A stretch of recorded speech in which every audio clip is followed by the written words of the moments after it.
بسم اللہ الرحمن الرحیم۔ السلام علیکم every one, welcome back again, make sure subscribe my channel. آج ہم بات کریں گے تقدیر کے لکھے سے چھٹکارا حاصل کرنے کا رستہ فقط عاجزی اور انکساری ہے۔ پیچھے مڑ کے مت دیکھو، کوئی نہیں جانتا کہ دنیا کیسے شروع ہوئی۔ مستقبل کے بارے میں نہ ڈرو، کچھ باقی رہنے والا نہیں ہے۔ اگر تم ماضی اور مستقبل میں پھنسے رہو گے تو حال گزر جائے گا۔ خاموشی سمندر ہے اور گفتگو نہر کی طرح ہے۔ تجھے سمندر تلاش کر رہا ہے، تو نہر کی تلاش نہ کر۔ برداشت کے کانوں سے سنو، رحم کی آنکھوں سے دیکھو اور محبت کی زبان سے بات کرو۔ اگر تم قرآن کو آنکھوں سے دیکھو گے تو الفاظ نظر آئیں گے، دماغ سے دیکھو گے تو علم نظر آئے گا، دل سے دیکھو گے تو محبت نظر آئے گی، اور اگر اپنی روح سے دیکھو گے تو تمہیں خدا نظر آئے گا۔ اپنے اندر تبدیلی کی کوشش کرنی چاہیے۔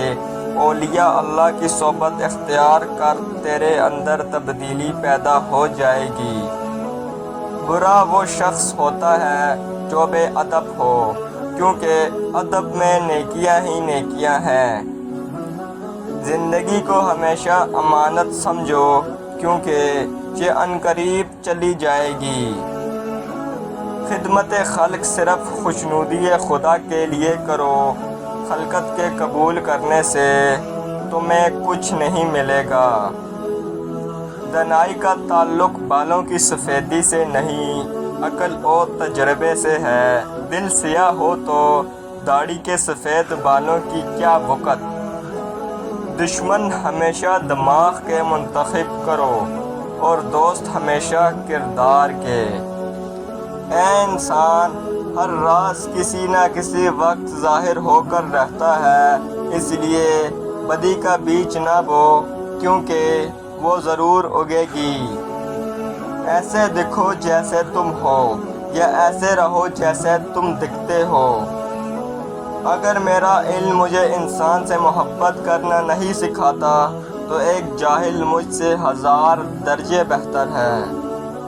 سچائی کے بہت سے رستے ہیں، مگر میں نے جو رستہ چنا وہ محبت کا ہے۔